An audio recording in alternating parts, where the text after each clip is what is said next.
There are many people who start learning a different language, they give it a go and then they quit. And they might do that a few times across their life or over the past few years, and you might relate. However, if you know why most people quit or the most common reasons why people stop learning a language, then you can counteract that. And if you know how to counteract that, you can increase the chance of yourself reaching your language goals. And in this video, I'm going to tell you the most common reasons why people do stop learning a language, why people quit, and more importantly, how you can overcome each one to give yourself the best chances of actually reaching your language goal. I'm James, I'm native in English, and I can speak Spanish and Italian. The first point is that people who are learning a language learn at the wrong level, and the input level that you decide to learn at is more important than you might think. Essentially, you have to learn at a level that's slightly above what you're used to at the moment, so it pushes you and you don't get bored. But then if it's too difficult, you just give up because it seems too hard. It's a bit like if there's a carrot dangling from above you.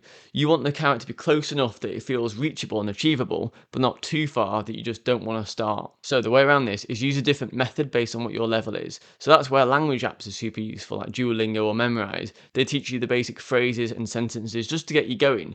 Most importantly though, don't focus on grammar and structure right from the start, because you want content that's exciting and interesting to you and that's relevant in the real world. For example, ideally, you want to learn something that you can then go out into the real world with, or on the street, or speak to a native speaker straight away with that and get evidence or proof to yourself that it works. And that if you say, "the bill please," in Spanish, at a restaurant, then they go, "Oh yeah, okay, no problem." However, if you're more intermediate or more advanced and you're trying to learn a different language, or maybe you're almost conversational but not quite there and you're just trying to get past that point where you can actually have a conversation with people, you might be learning stuff that's too easy for you. For example, on Duolingo, you might be learning stuff for man or woman or cat, dog, basic words that don't really get you to a conversational level. But then also make sure that you're not trying to listen to TV shows and have it in Spanish subtitles and the Spanish audio while you're not understanding what's happening, because you have to be able to understand and stay emotionally invested in whatever content you're consuming in order to understand and to get your brain used to the language. But you should be aiming to make it as consistent as you can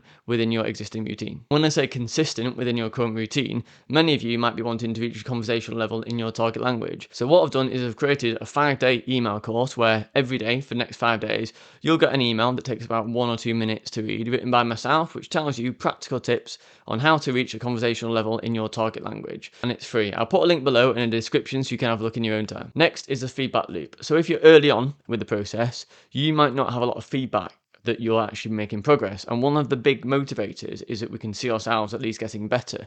That applies to the gym or to any hobby, if you're playing an instrument or anything. In order to keep going at something, you have to see that the time and effort and energy that you're putting in is paying off to some extent. And quite often it's hard to track language learning because there's no metrics behind it, there's no numbers. So you have to pick bits or little successes. For example, if you spoke for 5 minutes completely in your target language and last month you couldn't do that, that's success. So track every little win and make the feedback loop as quick as possible. Compare yourself this week to what you could do last week. The next point, and you might relate a lot, is running out of motivation. So many people, when they decide to start to learn a language, they're motivated, they're inspired, and they've got an emotional feeling. They've listened to a friend speaking fluently in a different language, and they're like, actually, I wouldn't mind being like that. I'd like to learn a language to do that sort of thing myself. So what happens is they go back home and they download an app or they start learning some material in their target language. That might last for a few days or a few weeks, and then they can't see any massive progress, so they give up, or different things in life take priority. They're no longer in that mental, emotional state as they were when they got inspired. They don't really care anymore. And you might relate. However, the solution to that is not to think of, oh, I'm going to learn this language because I'm motivated in this way.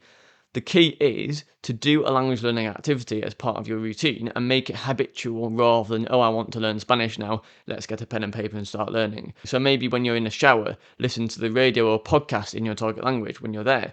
Or when you're driving to work, say in the morning or in the evening, or commuting, listen to a podcast while you're doing it. You'll find it more natural to do it as part of your routine, rather than thinking, right, I need to learn Spanish or Italian now. You'll be doing it anyway. And at this point, motivation is a big reason why people quit. But I also want to hear from you. So write in the comments what your biggest struggle is right now for learning your target language. And what I'll do is I'll reply to every single comment and tell you my advice as to how you can keep going and exactly what actions you can take to actually give yourself the best chance of learning your target language. And the advice that I give to you will be based on my 13 years of learning languages. Anyway, next point is the methods that you use to learn language can often be disconnected with how you learn. So this might be reading, writing, speaking, or listening. You might like to have a pen and paper and use a notepad to write your notes. Or you might just prefer to have conversations with native speakers. But it depends on what you find most fun. If you find reading and writing most fun, and that's how you want to learn language, that's fine. Pick the method that appeals to you most and you find most exciting, because then that will give you the best chance of doing it long term rather than the first week and you giving up because you don't really like it. Do the method that you like and that'll help you stay motivated or disciplined in long term enough to be able to actually learn a language. Anyway, they are the most common reasons why people stop learning a language, why they quit. But if you can understand how to overcome them, and obviously if you write in the comments as to what your biggest struggle is, then I'll respond directly to you with my advice,